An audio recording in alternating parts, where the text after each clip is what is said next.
Hey, Jeff Vita here with the Kung Fu Driving Podcast. I have a special guest today, a star of stage and screen, everything from video games like Assassin's Creed and Forza 6. He's also got a lot of coverage from lands like feudal Japan to the mythical kingdom of Ba Sing Se with Avatar: The Last Airbender. Gabriel Prevost-Takahashi. Gabriel, how you doing today? I'm good, thanks. Nice to meet you, Jeff. Thanks for having me. It's good to have you. Good to have you. Looking forward to everything that you got going on with Avatar 2. An exciting week. Talk to me about what's going through your head. How are you taking in everything that's going on with Avatar 2? It's got to be crazy. Absolutely. It's been so incredible seeing the feedback from everybody and the reception, the DMs, the messages, and just like the engagement has been great and the feedback has been great. And yeah, I think, everybody was looking forward to season 2, and just seeing everyone's positive reactions have been awesome. So I'm super blessed to be a part of this universe. Now, talk to me a little bit about the universe. How familiar were you with the animation and all the other iterations? Was it something that was on your radar before you were involved with it?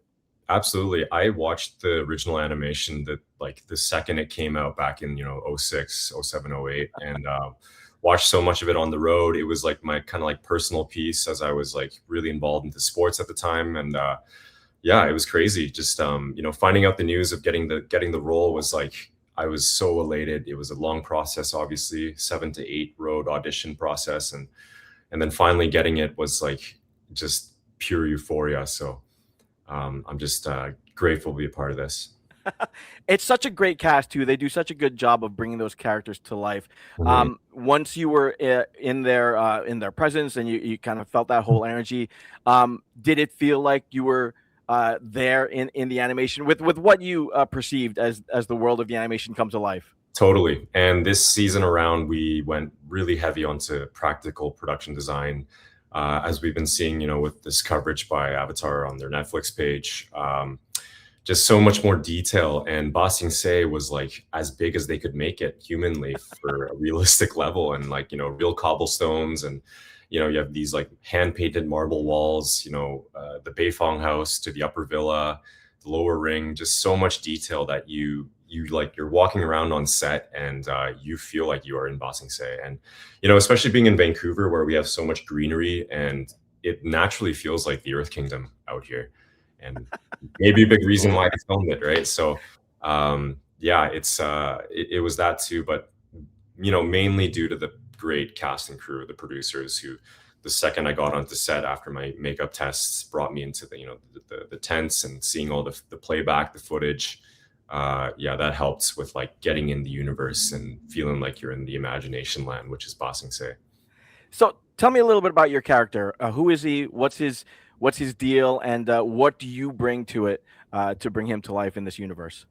Yeah, I play Lieutenant Khettry. I'm the defender and I'm the overseer of the outer wall in Ba Sing Se, and I'm the right hand to General Sung as well. And I'm this conflicted lieutenant who's just like any citizen in Ba Sing Se, who is just trying to look out for themselves as well too in this city of walls and secrets. And you got to look out for yourself, and you're turmoiled from wanting to protect the people, but there's also higher orders involved, whether that be through the king, through unfortunately Dai Li, for my character. And it's just this marriage of trying to make sure everybody is okay, but sometimes getting caught in the crossfire. But I think I brought a really fun intensity to the character, and it's I don't always get to play like these menacing people, so it was very liberating as well. Yeah. Let me get into that a little bit because you talked about the practicality of the world, bringing it to life.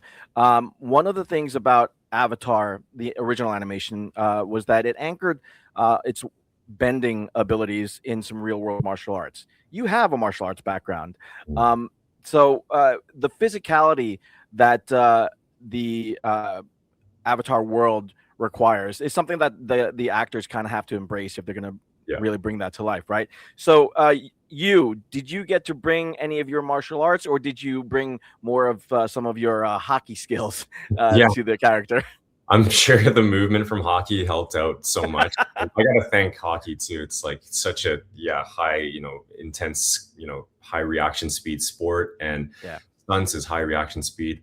Most of my stunts, I have to disclaim, is done by one of my closest friends, Alex Law, great stunt performer. And but nonetheless, leading up to that happened in the third and fourth episode, where there's that alley chase where my character Khettry goes undercover and starts to spy on Aang, because he's trying to send a message to him. He's not necessarily thinking they're up to no good, but he's trying to send a message about like what's happening, and like we're trying to get your attention. Like you have to be aware of what's happening in with the Dai Li and Long Feng, and they're seriously terrible people. So that helped for sure too. And I got to do some Muay Thai with some of the cast, and that helped as well too. And my time on Shogun, I think, with the Kenjutsu, it all married together, and it was a big reason to get to where to Khettry was. Very cool. Very cool. Let me ask you about that too. I know one of the things that you're passionate about is representing or honoring and telling stories that for the underrepresented among us. So telling stories about Asians, like Mhm. your work on Go for Broke or on the Wings of Sorrow. Mhm. And we're gonna get into some of that as well. As an Asian Yeah. with martial arts skills, um, what's your perspective as an actor when you want to go for those roles? Is it uh, do you go for that low hanging fruit, or is that something that you kind of shun to do other stories, or do you see it as like a stepping stone to be able to tell more of those deeper, more nuanced, complex stories?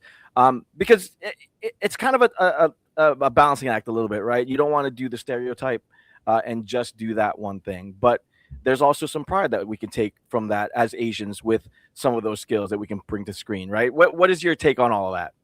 Yeah, no, I think every one of those stories for me is just so rich and in depth, and it's like no matter how many times you do it, it's if you're an excited enough actor, you're gonna find ways to see it in a new lens and see it in a fun, different way completely every time.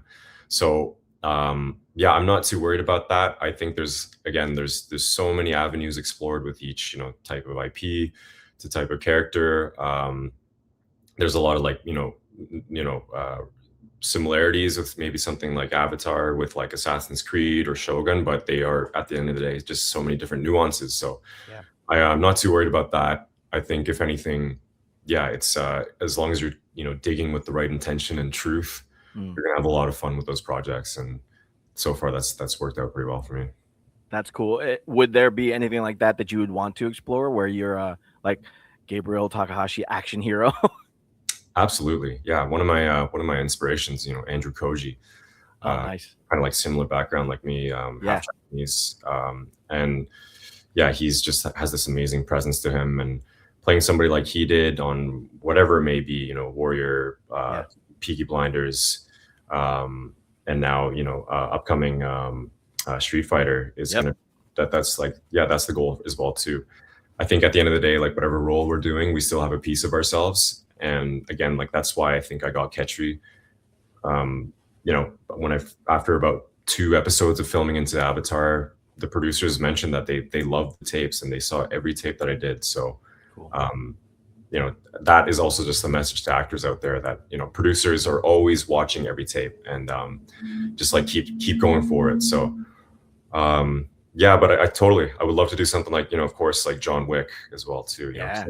Keanu's Legend, The Matrix is one of my favorite movies. So so many things out there, Yeah. I want to do, and so much great TV and film out there right now. Just people are killing it, and I'm just in awe of the film industry. Koji is great. He's been on the show. So is Jason from a bunch of the guys from Yeah. Warrior. And a fantastic story there. I'm sure you would have made a great addition to that cast as well. Unfortunately, got canceled.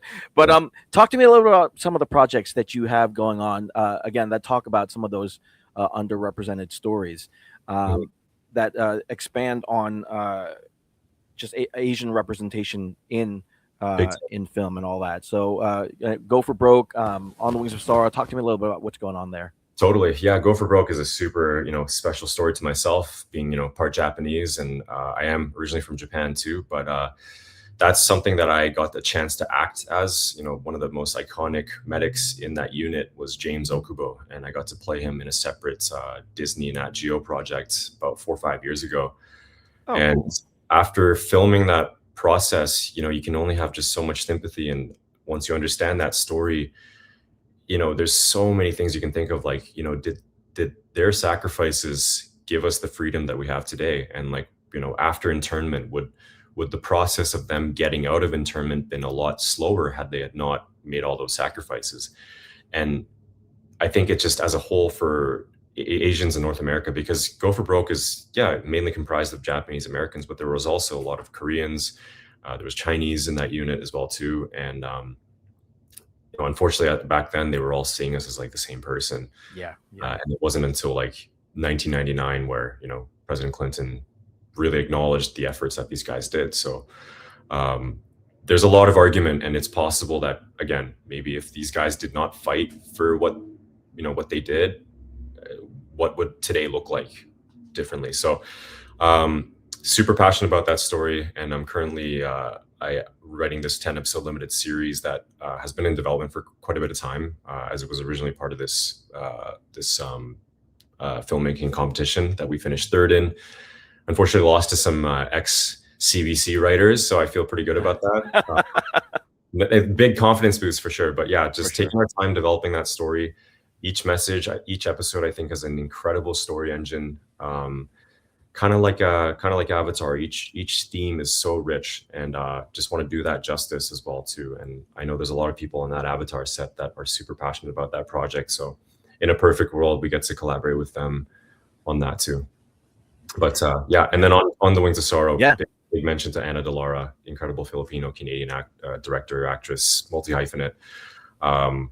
That project we shot it a long time ago, but I think they've have some pretty exciting things I can't speak about as far as like development. So hopefully we'll see that soon. But yeah, they have a pretty cool thing that happened to that project. So yeah, can't wait for it to come out. Very important story about acknowledging history, obviously with the World War and everything. So yeah, but so many rich Asian stories out there. That's great. I happen to be Filipino, so that's a great piece of history that you're bringing to light there. Yeah. You have your own production company, Van Asia Productions. What's the motivation behind setting up that whole studio? What's your mission statement? What is your goal as a producer, director, multi-hyphenate yourself? Totally. The whole genesis was from the Go for Broke writing competition that required a lot of effort, because that program needed like a full, complete pilot, as close to goldenrod version as possible, so that it was like it had to be completely mastered. And then on top of it, they needed a Bible, which was also humongous. So, and to make it more legit as a package, we were like, I think we should have a production company attached to it. So, on the fly, we made that company. And yeah, as the years go by, you meet so many other great creatives and artists, especially in Vancouver, which has such an amazing, rich filmmaking scene here. As we know, Avatar was shot here. So many international projects shot here, from indie, which is the new wave, to studio. And yeah, you come across great scripts along the way. And the whole mission statement, though, for me is like, yeah, right now focusing on Asian inspired stories. So we have two pretty big scale projects that we got some pretty good funding on.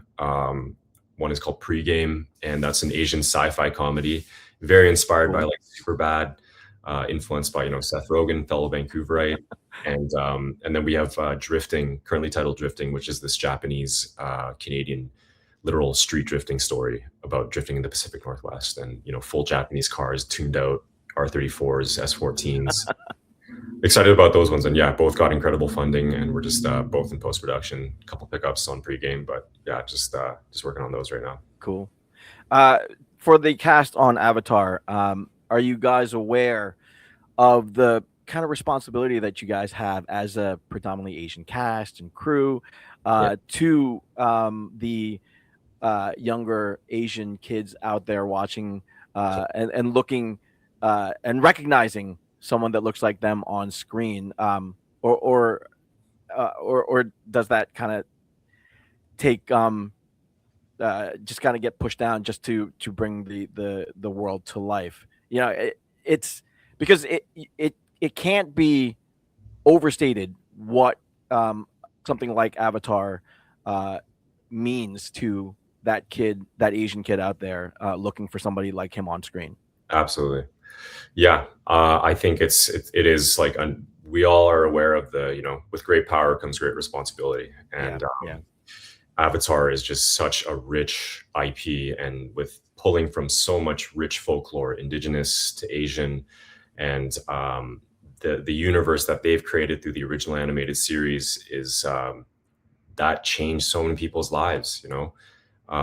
It changed my life, and I'm sure yours as well too, and everybody who became fans of the live action. So we're all aware of the stakes and, again, the execution that was required on that. And there's no small parts. Whatever role you're on, there is a huge expectation, and I think everybody really delivered. So totally, you think of like the generations to come, and like, for me personally, like I do it for love, just like literally the love of the game, and like to hopefully inspire people, and for people to see whatever I did, to see that it's possible. It's just like I do it for the real time stuff, for the filming, to be there and to continue that story and continue hopefully paving the way, if I can even say that. Yeah. But yeah, with I think the best way to say it is like, with great power comes great responsibility, and For sure. and Avatar is just such an incredible story. So very, so many messages, so many themes, lessons out of that franchise. So yeah. Awesome. Now, in checking out your bio, Mhm. such an interesting collection of tidbits about you. Not just a multi hyphenate in entertainment, but you've got a candle making company Yeah. too. How does a kid from Banff, Canada, first of all, get into acting to begin with, and then you also sing jazz, Mhm. you play hockey, you make candles. Where does all of that, all of that creativity um, Yeah. grow Hey, from? to have a good performance, I think you need experiences from life, and Nice. it's like, yeah, that's my style, my approach at least. And you got to have fun doing it, life and acting, it's all a dance. You got to look at it as like a dance. So, first of all, with the candle company, it's a Japanese Canadian candle company called Sugi, Japanese Candle Co. Cool. Sugi means cedar in Japanese, my favorite type of tree, just amazing fragrance. And yeah, for me, that was a hobby that I just like to have something that can ground me. And the whole, candle making process is just so grounding. But the whole genesis has been like growing up in Japan a lot too, and in many households, and in not just Japanese households, but you come home, you go to the altar, you do a bit of a quick prayer, and you light the incense and then the candle. And that was just so hypnotic to me, and just like relaxes you as you step back into the home after such a busy day. And I've always that's resonated with me forever. And I knew that like I wanted to make something like that. So that was like in my head since I was like as little as I can remember, 5 years old. Wow. Um, Cool. so finally had a bit of the time and understanding of the resource, and it was a lot more complex than I thought it was going to be as far as creating a formula. But that's because I wanted to make something also like a bit more eco-friendly, Nice. not like, a conventional candle, just low intervention. And it's also made from green tea, which I don't know yet, but it might be one of the first in the world actually made from green tea leaves. And that formula took a long time. So, Nice. and once I perfected it, I handed it out to the Avatar cast as a bit of like a wrap gift. That's awesome. People loved it. Yeah, shout out Christine Boylan, the EP showrunner, who was like, "Oh my god, like I love the candle." And yeah, so that's the whole origin of that. And then, coming into film, it did come a lot from my dad, who was a big theater guy. And Banff is also a very rich art town. We have the amazing Banff Center of Creativity of Arts. He did a lot of theater, a bit of directing. I got to be in the Doll's House that I did a long time ago, and so much of my influence is from my hero, my dad. So Very cool. that's the whole genesis, just watching movies as a kid. And yeah, and then again, Banff being such a great arts community, we had a great music program, and I was in senior band up until my final year. and took up jazz band for just 1 year. Love jazz music.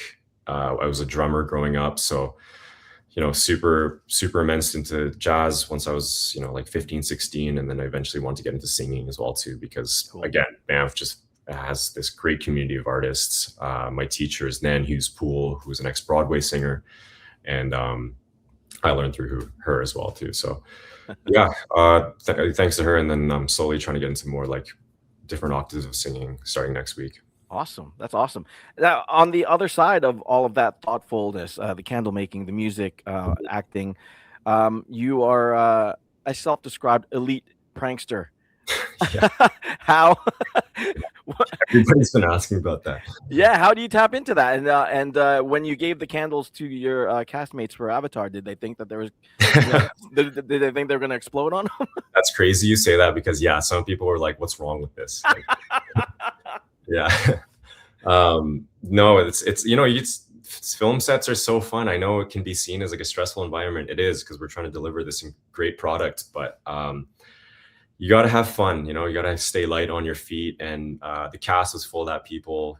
Shout out Ian Elsley, one of the funniest guys I've ever met. Cool. And there's a ton of people that keep it light. And yeah, I think I've said this story a few times now, but like I had this like water bottle. It's like a squeeze one, and there's like a little chamber where the water rests before you squeeze it out. And people were putting like Frank's hot sauce into that. So I'm like literally locked into like seeing my movement, my blocking for the scene. And like I just like looking at the script, and like I squeeze in water from my mouth, and it's all hot sauce, and I'm like, face is red. I'm getting called to set. I'm just like, I need like 5 minutes. Like I think Gordon put hot sauce in my bottle, but I think I've been really thinking about it. I think it was one of my stunt double, best friend Alex, who did that. But yeah, I didn't perform any stunts, but pranks myself. But yeah, I like to do like psychological warfare, like hide people's phones in like really far locations, or like put it on top of like like a set or something, like a deck, and then people are like, "Where's my phone?" And it's like, you need like a freaking like C stand, ladder to get it. And people are like, "Dude, what the hell?" Like, yeah, but awesome.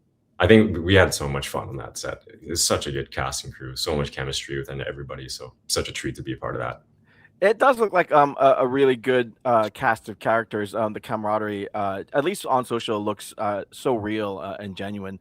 It must have been a blast just to hang out with guys with so much positive energy in trying to bring this all together. Mm-hmm. Yeah, big time. Like again, the camaraderie, and like I think, like I've been saying, I was juggling a lot of projects at the time, and like my filming was spread out throughout across like 6 months. So I was in and out, and you sometimes worry about like losing the rapport with everybody, and you just want to spend time with them because they're just so much fun and everything. But they were just such good people to be around, and they had such a great chemistry that it was so easy to step into that world where the set deck, the production design is also so immersive. So it was almost like the acting, like we didn't have to do too much because it was just so naturally magnetic. But yeah, great people to be around, and yeah, such great casting crew that were so friendly and made that environment so positive. And honestly, one of the best sets I've been on. Fantastic. Where can the audience find you? Where can they keep tabs on you and everything you got going on? Yeah, give me a follow if you like. Gabriel _Prevost. And yeah, I've been posting a ton of fun BTS, still rolling that out, getting all the materials come in and from the socials team. And yeah, it's stay tuned on there. All right, one final question too. 3,000 plays of Riders on the Storm. What's the most profound lyric from there that you think has a message for all of your fans? I think the whole song is like, yeah, good art is up to interpretation, but I think the whole song is about like also what not to do. It sounds like a very cool song about being a rider on a storm, but the lyrics are about someone who is like maybe having too much fun and is down this like, drifter path a little bit.